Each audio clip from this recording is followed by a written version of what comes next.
ತಮಿಳುನಾಡು ಮುಖ್ಯಮಂತ್ರಿ ವಿಜಯ್ ಜೋಸೆಫ್ ಇವತ್ತು ಕೊಲ್ಲೂರು ಮೂಕಾಂಬಿಕೆಯ ದರ್ಶನಕ್ಕೆ ಬಂದಿದ್ದರು. ಇದು ಒಂದೇ ಕಾರ್ಯಕ್ರಮ, ಇನ್ಯಾವುದೋ ಕಾರ್ಯಕ್ರಮಕ್ಕೆ ಬಂದು ಈ ದೇವಸ್ಥಾನಕ್ಕೂ ಬಂದು ಭೇಟಿ ಕೊಟ್ಟರು, ದರ್ಶನ ಮಾಡಿಕೊಂಡ್ರು, ಹಂಗಲ್ಲ. ಕೊಲ್ಲೂರು ಮೂಕಾಂಬಿಕೆಯ ದರ್ಶನ ಪಡೆಯುವುದೊಂದೇ ಉದ್ದೇಶ. ಚೆನ್ನೈನಿಂದ ನೇರವಾಗಿ ಫ್ಲೈಟ್ನಲ್ಲಿ ಮಂಗಳೂರಿಗೆ ಬಂದು ಇಳಿದ್ರು. ಮಂಗಳೂರಿನಲ್ಲಿ ಅಲ್ಲಿನ ಶಾಸಕರು, ಸಚಿವರು, ಆರೋಗ್ಯ ಸಚಿವ UT ಖಾದರ್ ಅವರು ವಿಜಯರನ್ನು ಬರಮಾಡಿಕೊಂಡ್ರು. ಅಲ್ಲಿಂದ ಮಂಗಳೂರಿಂದ ಎಷ್ಟು ಹತ್ತತ್ರ 150 ಕಿಲೋಮೀಟರ್ ಆಗುತ್ತೆ ಕೊಲ್ಲೂರು. ಬೈ ರೋಡ್ ಹೋದರು.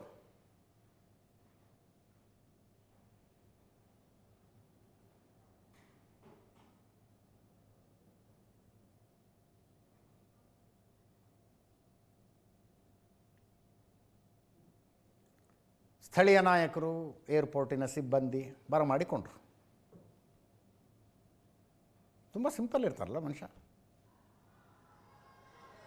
ಯಾವಾಗಲೂ ಬ್ಲ್ಯಾಕ್ ಆ್ಯಂಡ್ ವೈಟಲ್ಲಿ ಇರ್ತಾರೆ. ಅದಕ್ಕೊಂದೇನೋ ಎಕ್ಸ್ಪ್ಲನೇಷನ್ ಕೊಟ್ಟಿದ್ರು ಅವರು, ಜಗತ್ತೇ ಬ್ಲ್ಯಾಕ್ ಆ್ಯಂಡ್ ವೈಟ್ ಒಂದಿದ್ರು. ಬೈ ರೋಡ್ ಕೊಲ್ಲೂರಿಗೆ ಹೋದರು.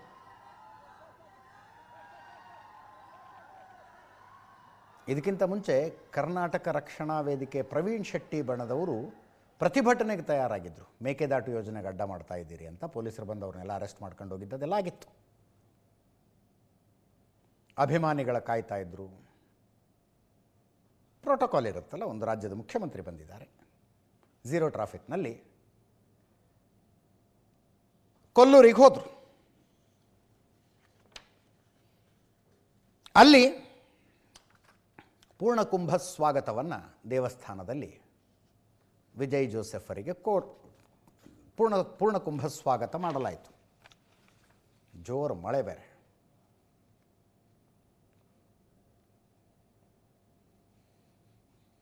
ಹಮ್ಮು ಬಿಮ್ಮು ಸೊಕ್ಕು ಸೆಡು ಏನಿಲ್ಲ ನೋಡಿ ಮನುಷ್ಯಂತ. ದೇವಸ್ಥಾನಕ್ಕೆ ಬಂದಿರುವ ಭಕ್ತನೊಬ್ಬ ಹೇಗೆ ನಡೆದುಕೊಳ್ಳಬೇಕು ಹಾಗೆ ನಡ್ಕೊಂಡ್ರಪ್ಪ.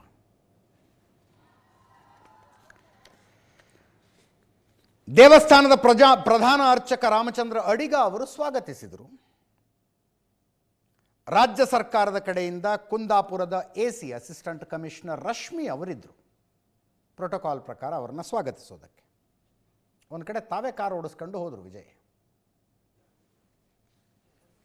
ಸಂಕಲ್ಪ ಮಾಡಿ ಪೂಜೆ ಸಲ್ಲಿಸಿದ್ರು.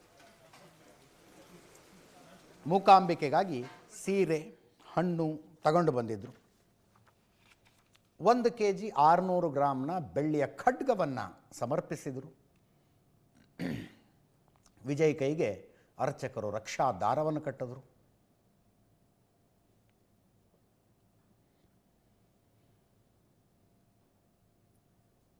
ತಮಿಳುನಾಡಿನ ಮಾಜಿ ಮುಖ್ಯಮಂತ್ರಿ MGR ಕೊಟ್ಟಿರುವಂಥ 1.5 kg ಚಿನ್ನದ ಖಡ್ಗ ಒಂದಿದೆ ಅಲ್ಲಿ. ಅದನ್ನು ಅರ್ಚಕರ ತೆಗೆದು ತೋರಿಸಿದ್ರು. ನಿಮ್ಮ ಹಿಂದಿನ ಮುಖ್ಯಮಂತ್ರಿಗಳು ಕೊಟ್ಟಿದ್ದು ನೋಡಿ ಇದು ಅಂತ. 1 kg 1984ರಲ್ಲಿ MGR ಅವರು ಕೊಟ್ಟಿತ್ತು, MG ರಾಮಚಂದ್ರನ್ ಅವರು ಕೊಟ್ಟಿತ್ತು.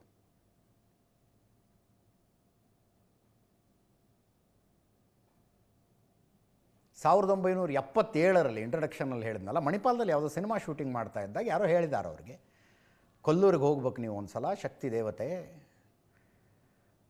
ದೇವತೆ ಅಂದರೆ ಶಂಕರಾಚಾರ್ಯರಿಂದ ಸ್ಥಾಪಿಸಲ್ಪಟ್ಟಂಥ ಪಂಚಲೋಹದ ವಿಗ್ರಹ ಅದು ಕೊಲ್ಲೂರು ಮೂಕಾಂಬಿಕೆ ವಿಗ್ರಹ. ಶಂಕರಾಚಾರ್ಯ 1200 ವರ್ಷಗಳ ಹಿಂದೆ ಪ್ರತಿಷ್ಠಾಪಿಸಿರುವಂಥ ವಿಗ್ರಹ. ಅದರ ದರ್ಶನ ನೀವು ಪಡ್ಕೊಳ್ಬೇಕು ಅಂದಾಗ ತಕ್ಷಣ ಬಂದ್ರಂತೆ MGR. ಅವರು ದೇವಸ್ಥಾನದಿಂದ ಹೊರಗೆ ಬಂದ ಮೇಲೆ ಗೋಪುರ ನೋಡಿದ್ರಂತೆ. ಗೋಪುರದ ಮೇಲೆ 2 ಎಲೆಗಳ ಕೆತ್ತನೆ ಇತ್ತಂತೆ. ಮುಂದೆ ರಾಜಕಾರಣ, ತಮಿಳುನಾಡಿನ ರಾಜಕಾರಣ ಏನೇನಾಯಿತು, ಅವರು ಪಕ್ಷ ಸ್ಥಾಪನೆ ಮಾಡಿದ್ರು. ತಮ್ಮ ಚಿಹ್ನೆಯಾಗಿ ಆ 2 ಎಲೆಗಳನ್ನೇ ಇಟ್ಕೊಂಡ್ರು. ಮುಖ್ಯಮಂತ್ರಿ ಆದ ನಂತರ 1984ರಲ್ಲಿ 1 kg ಚಿನ್ನದ ಖಡ್ಗ ತಗೊಂಡು ಬಂದು ಕೊಟ್ಟರು. ಅಲ್ಲಿ ತನಕ ಚಿನ್ನದ ಖಡ್ಗ ಒಟ್ಟು ಖಡ್ಗ ಕೊಡುವ ಪದ್ಧತಿ ಇರಲಿಲ್ಲ ಅಲ್ಲಿ. ಅದು ಯಾಕೋ ಏನೋ ಅವ್ರಿಗೆ ಅನ್ನಿಸ್ತು MGRಗೆ. ಅದೇನಾಗಿತ್ತು, ಚುನಾವಣಾ ಪ್ರಚಾರದ ಸಂದರ್ಭದಲ್ಲಿ ಅವರ ಅಭಿಮಾನಿಗಳು ಒಂದು ಖಡ್ಗ ಕೊಟ್ಟಿದ್ರಂತೆ. ಅದಾದ ನಂತರ ಚುನಾವಣಾ ಪ್ರಚಾರ ಚೆನ್ನಾಗಿ ನಡೀತು, ಗೆದ್ದುಬಿಟ್ರು ಅವರು. ಆ ಖಡ್ಗದ ಉಡುಗೊರೆಯೇ ನನ್ನನ್ನು ಗೆಲ್ಲಿಸ್ತು ಅನ್ನೋ ಮನೋಭಾವನೆ ಇತ್ತಂತೆ MGR ಅವರಿಗೆ. ಅದಕ್ಕೆ ಕೊಲ್ಲೂರು ಮೂಕಾಂಬಿಕೆಗೆ ಒಂದು ಖಡ್ಗ ಮಾಡಿಸ್ಕೊಂಡು ಬಂದ್ರಂಥವ್ರು. ಅದಾದ ಮೇಲೆ ಅನೇಕರು ಬೆಳ್ಳಿ ಬಂಗಾರದ ಖಡ್ಗಗಳನ್ನು ಕೊಡೋದಕ್ಕೆ ಶುರು ಮಾಡಿದ್ದು ಮೂಕಾಂಬಿಕೆಗೆ. ಆಮೇಲೆ ಜಯಲಲಿತಾ ಅವರು ಬಂದಿದ್ದರು ಮುಖ್ಯಮಂತ್ರಿಯಾಗಿದ್ದಾಗ. ವಿದ್ಯೆ, ಕಲೆ ಮತ್ತು ಜ್ಞಾನದ ದೇವತೆಯಾಗಿ ಮೂಕಾಂಬಿಕೆಯನ್ನು ಪೂಜಿಸಲಾಗುತ್ತೆ. ಆದಿಶಂಕರಾಚಾರ್ಯರೇ ಪ್ರತಿಷ್ಠಾಪಿಸಿರುವಂಥ ವಿಗ್ರಹ ಇದು 1200 ವರ್ಷಗಳ ಹಿಂದೆ. ಮಹಾಕಾಳಿ, ಮಹಾಲಕ್ಷ್ಮಿ, ಮಹಾಸರಸ್ವತಿಯರ ಸಂಯುಕ್ತ ರೂಪ ಆದಿಶಕ್ತಿ ಮೂಕಾಂಬಿಕೆ. ಮೂಕಾಸುರ ಅನ್ನುವಂಥ ರಾಕ್ಷಸನನ್ನು ಸಂಹಾರ ಮಾಡಿದ್ದಕ್ಕಾಗಿ ಮೂಕಾಂಬಿಕೆ ಅನ್ನುವ ಹೆಸರು ಈ ಆದಿಶಕ್ತಿಗೆ. 2004ರಲ್ಲಿ ಜಯಲಲಿತಾ ಅವರು ಬಂದಿತ್ತು. ಜಯಲಲಿತಾ ಅವರ ನಂತರ ಸ್ಟಾಲಿನ್ ಅವರು ಮುಖ್ಯಮಂತ್ರಿ ಆದರು. ಅವರು ಸನಾತನದ ಸರ್ವನಾಶ ಮಾಡೋದಕ್ಕೆ ಹೊರಟವರು. ಅವ್ರು ಯಾಕೆ ಬರ್ತಾರೆ ಇಲ್ಲಿಗೆ? ಆದರೆ ಅವರ ಪತ್ನಿ ದುರ್ಗಾ ಪರಮ ದೈವ ಭಕ್ತಿ, ಅಂದರೆ ಪರಮ ದೈವ ಭಕ್ತಿ. ಚುನಾವಣೆ ಸೋತ ನಂತರ ಸ್ಟಾಲಿನ್ನು ಇಡೀ ಕುಟುಂಬವನ್ನು ಕರ್ಕೊಂಡು ಕೊಡಗಿಗೆ ಒಂದು ರೆಸಾರ್ಟಿಗೆ ಸ್ವಲ್ಪ ರೆಸ್ಟ್ ತಗೊಳ್ಳೋಣ ಅಂತ ಬಂದರೆ, ಅವರ ಪತ್ನಿ ದುರ್ಗಾ ಮೈಸೂರಿಗೆ ಬಂದು ಚಾಮುಂಡೇಶ್ವರಿ ದರ್ಶನ ಮಾಡ್ಕೊಂಡು, ಮಂಡ್ಯಕ್ಕೆ ಬಂದು ನಿಮಿಷಾಂಬಾ ತಾಯಿಯ ದರ್ಶನ ಮಾಡ್ಕೊಂಡು ಹೋದರು. ಆ ದುರ್ಗಾ ಅವರು ರೆಗ್ಯುಲರ್ ಆಗಿ ಬರ್ತಾರಂತೆ ಕಲ್ಲೂರು ಮೂಕಾಂಬಿಕೆಯ ದರ್ಶನಕ್ಕೆ. ಸ್ಟಾಲಿನ್ ಪತ್ನಿ ಅರ್ಥಾತ್ ಉದಯನಿಧಿ ಸ್ಟಾಲಿನ್ ಹೆತ್ತ ತಾಯಿ, ಸನಾತನದ ಸರ್ವನಾಶ ಮಾಡಬೇಕು ಅಂತ ಹೇಳಿದ ಉದಯನಿಧಿ ಸ್ಟಾಲಿನ್ ಹೆತ್ತ ತಾಯಿ ರೆಗ್ಯುಲರ್ ಆಗಿ ಬರ್ತಾರಂತಲ್ಲಿ.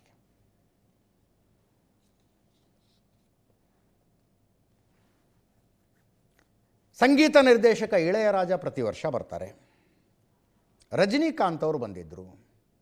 MGR ಅವರು ಬಂದು ಹೋದ ನಂತರ ಇಲ್ಲಿಗೆ ಬರುವ ತಮಿಳು ಭಕ್ತರ ಸಂಖ್ಯೆ ಜಾಸ್ತಿ ಆಯಿತು ಅಂತ ಹೇಳ್ತಾರೆ.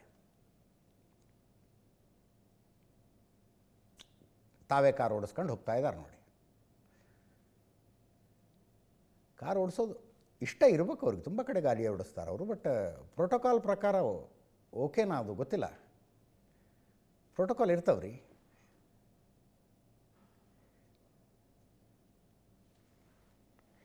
ರಾಮಚಂದ್ರ ಅಡಿಗ ಪ್ರಧಾನ ಅರ್ಚಕರು ಮಾತಾಡಿದ್ದಾರೆ, ಕೇಳಿಸ್ಕೊಳ್ಳಿ. ಮುಖ್ಯಮಂತ್ರಿಗಳಾದಂಥ ವಿಜಯ್ ಅವರು ಬಂದಾಗ ಪೂರ್ಣಕುಂಭದಿಂದ ಅವರನ್ನು ಸ್ವೀಕಾರ ಮಾಡಿ ಇಲ್ಲಿ ಸ್ತಂಭ ಗಣಪತಿಯಲ್ಲಿ ಅವರನ್ನು ಪ್ರಾರ್ಥನೆ ಮಾಡಿಸಿ ಆನಂತರ ನೇರ ಒಳಗಡೆ ದರ್ಶನಕ್ಕೆ ಕರ್ಕೊಂಡು ಹೋಗಲಾಯಿತು. ಆನಂತರ ದರ್ಶನ ಮಾಡಿ ಫಲ ಇಡಿಸಿ ಆನಂತರ ಅವರಿಗೆ ಸಂಕಲ್ಪ ಮಾಡಲಾಯಿತು. ಸಂಕಲ್ಪ ವಿಶೇಷವಾಗಿ ಅವರೇನೂ ಕೇಳಲಿಲ್ಲ. ಮತ್ತು ಅವರು ಖಡ್ಗವನ್ನು ಇವರು ಕೂಡ ಸಮರ್ಪಣೆ ಮಾಡಿದ್ದಾರೆ. ಪ್ರಾರ್ಥನೆ ಮಾಡಿಕೊಂಡ್ರು ಇದನ್ನು ಕೂಡ ದೇವಿಗೆ ನಿತ್ಯ ಅರ್ಚನೆಯಲ್ಲಿ ಅಲಂಕಾರದಲ್ಲಿ ಉಪಯೋಗಿಸಬೇಕಂತ. ಪ್ರಸಾದವನ್ನು ಸ್ವೀಕಾರ ಮಾಡಿ ಆನಂತರ ವೀರಭದ್ರ ಸ್ವಾಮಿಯ ದರ್ಶನ ಮಾಡಿ ಪ್ರಸಾದ ಮಾಡಿ. ಬೆಳ್ಳಿಯ ಹೊರೆ ಇದೆ. ಈಗ MGR ಕೊಟ್ಟಿದ್ದು ಬೆಳ್ಳಿಯ ಹೊರೆ, ಒಳಗಡೆ ಚಿನ್ನದ ಖಡ್ಗ. ಇದು ನೋಡಬೇಕಷ್ಟೆ. ಇಲ್ಲ ವಿಶೇಷವಾದ ಏನು ಸಂಕಲ್ಪವನ್ನು ಮನಸ್ಸಲ್ಲಿ ಹೇಳ್ಕೊಳ್ಳಿಲ್ಲ ಅವರು. ಈ ಮೊದಲು ಕತ್ತಿ ಕೊಟ್ಟಿದ್ದು ನನಗೆ ಗೊತ್ತಿದ್ದ ಹಾಗೆ ಯಾರಿಲ್ಲ. 77ನೇ ಇಸ್ವಿಯಲ್ಲಿ MGR ಬಂದಾಗ ಅವರು ಮುಖ್ಯಮಂತ್ರಿ ಆಗುವ ಪೂರ್ವದಲ್ಲಿ ಮಧುರೈ ವೀರನ್ ನಾಡೋಡಿ ಮಣ್ಣನ್ ಅಂತ ಫಿಲ್ಮಲ್ಲಿ ಆ್ಯಕ್ಟ್ ಮಾಡಿದ್ದಕ್ಕೆ ಮಧುರೈ ಜನರು ಅವರಿಗೆ ಕೊಟ್ಟಿದ್ದಂತೆ. MGR ಅವರೇ ಹೇಳಿದ್ದದು. ಆವಾಗ ಅದು ಪಾಟಾಳಿ ಮಕ್ಕಳು ಅಂತ ಇದೆ ಇದರಲ್ಲಿ, ಆ ಚಿನ್ನದ ಕತ್ತಿಯಲ್ಲಿ. ಆವಾಗ ಇಲ್ಲಿ ಅವರು CM ಆಗುವಾಗ ಮೊದಲು ಇಲ್ಲಿ ಕತ್ತಿ ಕೊಟ್ಟು ಆಮೇಲೆ ಅವರು CM ಆಗಿದ್ದು. ಹಾಗಾಗಿ ಅಲ್ಲಿಂದ ಸಂಪ್ರದಾಯ. ಆ ನಂತರದಲ್ಲಿ ಸಾಮಾನ್ಯ 100 ಖಡ್ಗ ಬಂದಿರ್ಬೋದು. ಬೆಳ್ಳಿಯ ಕತ್ತಿ 100 ಬಂದಿದೆ, ಚಿನ್ನದ ಕತ್ತಿ ಒಂದು 3-4 ಬಂದಿದೆ. ಅದೊಂದು ನನ್ನ ಪ್ರಕಾರ ಒಂದು ವಿಜಯದ ಸಂಕೇತ ಇರ್ಬೋದು. ಅವರಿಗೆಲ್ಲ ಸಾಮಾನ್ಯ ರಾಜಕೀಯ ವ್ಯಕ್ತಿಗಳಿಗೆ ಎದುರಾಳಿಗಳ ಒಂದು ಈ ದೃಷ್ಟಿ ಇರ್ತದಲ್ಲ, ಆ ದೃಷ್ಟಿ ದೋಷ ಶ್ರೀರಕ್ಷಾವಾಗಿ ನಾವು ಸಾಧಾರಣ ಹಿಂದೆ ಯಡಿಯೂರಪ್ಪನವ್ರು ಕಟ್ಟಿದ್ದೇವೆ, ಕುಮಾರಸ್ವಾಮಿ ಕಟ್ಟಿದ್ದೇವೆ. ಇವರಿಗೂ ನಾವೀಗ ಇವತ್ತು ನಾವು ಕಟ್ಟಿದ್ದೆ. ಕೇಳ್ತವ್ರ ಹತ್ರ ಎಲ್ಲ ಕಟ್ಟಿ ಅಂತ ಹೇಳಿದೆ, ಅವರೇ ಹೇಳಿದ್ರು. ನಮಗೆ ಭಾಳ ಖುಷಿ ಆಯ್ತು. ಯಾಕಂದರೆ ಆ ಒಂದು ಸಿಂಪ್ಲಿಸಿಟಿ ಅಂತ ಹೇಳಿ ಸರಳತೆ ಉಂಟಲ್ಲ, ಭಾಳ ಇದು ನಾವು ಏನು ಹೇಳಿದ್ರು ಸಾಮಾನ್ಯ ಈಗ ಗಾಂಭೀರ್ಯ ಇಲ್ಲ ಇವ್ರ ಹತ್ರ. ಭಾಳ ಸರಳತೆ. ನಾನು ಹೇಳಿದೆ ಅವ್ರಿಗೆ, MGR ಅವರು ಇಲ್ಲಿ ಬಂದಾಗ ಅವರು ಇಲ್ಲಿಗೆ ಮಣಿಪಾಲ್ ವ್ಯಾಲ್ಯೂಗೆ ಶೂಟಿಂಗಿಗೆ ಬಂದಿದ್ದವರು. ಆನಂತರ ವಾಪಸ್ ಹೋಗುವಾಗ ಅಲ್ಲಿ ಚುನಾವಣೆ ಘೋಷಣೆ ಆಯಿತು. ಆನಂತರ ದೇವರ ದರ್ಶನ ಮಾಡಿದ್ರು, ಗೋಪುರ ನೋಡಿದರು. ಗೋಪುರದಲ್ಲಿ 2 ಎಲೆ ಚಿಹ್ನೆ ಉಂಟಲ್ಲಿ. ಅದನ್ನೇ ಅವರ AIADMK ಪಕ್ಷ ಸ್ಥಾಪನೆ ಮಾಡಿ ಅದನ್ನೇ ಅವರು ಸಂಕೇತವಾಗಿಟ್ಟುಕೊಂಡೇ ಅವರು ಎಲೆಕ್ಷನ್ಗೆ ಹೋಗಿ ಜಯ ಆದರು ಅವರು. ಆನಂತರ ಮುಖ್ಯಮಂತ್ರಿ ಆಗಿ ಕೊಲ್ಲೂರಿಗೆ ಬಂದಿದ್ದರು. ಯಾವುದೇ ಒಂದು ನಮ್ಮ ರಾಜ್ಯದಿರಲಿ ಹೊರ ರಾಜ್ಯದ ಮುಖ್ಯಮಂತ್ರಿ ಬಂದಾಗ ನಾವು ಏನು ಮಾಡ್ತೇವೆ, ಪೂರ್ಣಕುಂಭ ಸ್ವಾಗತಪೂರ್ವಕವಾಗಿ ಅಲ್ಲಿ ಒಳಗಡೆ ಸಂಕಲ್ಪ ಮಾಡಿ ಅಲ್ಲಿ ಒಂದು ಮಂಗಳಾರತಿ ಮಾಡಿ ಅವರಿಗೆ ಪ್ರಸಾದ ಕೂಡ ವಿತರಣೆ ಮಾಡ್ತಕ್ಕಂಥ ಒಂದು ಪದ್ಧತಿ, ಅದನ್ನು ಇವರಿಗೂ ಮಾಡಿದ್ದೇವೆ ನಾವು ಕೇಳ್ತು. ಇಲ್ಲ ವಿಶೇಷ ಸಂಕಲ್ಪ ಏನಿಲ್ಲ, ಎಲ್ಲ ನಮ್ಮ ತಮಿಳುನಾಡಿನವರಿಗೂ ಒಳ್ಳೆಯದಾಗಲಿ, ಎಲ್ಲ ಜನರಿಗೂ ಒಳ್ಳೆಯದಾಗಲಿ, ನಮ್ಮ ಒಳ್ಳೆ ಆಡಳಿತ ನಡೆಯುವ ಶಕ್ತಿ ತಾಯಿ ಕೊಡಲಿ, ಅಂದರೆ ಎಲ್ಲರಿಗೂ ಒಳ್ಳೆಯದಾಗಲಿ ಅಂತ ಅವರು ಹೇಳಿದರು.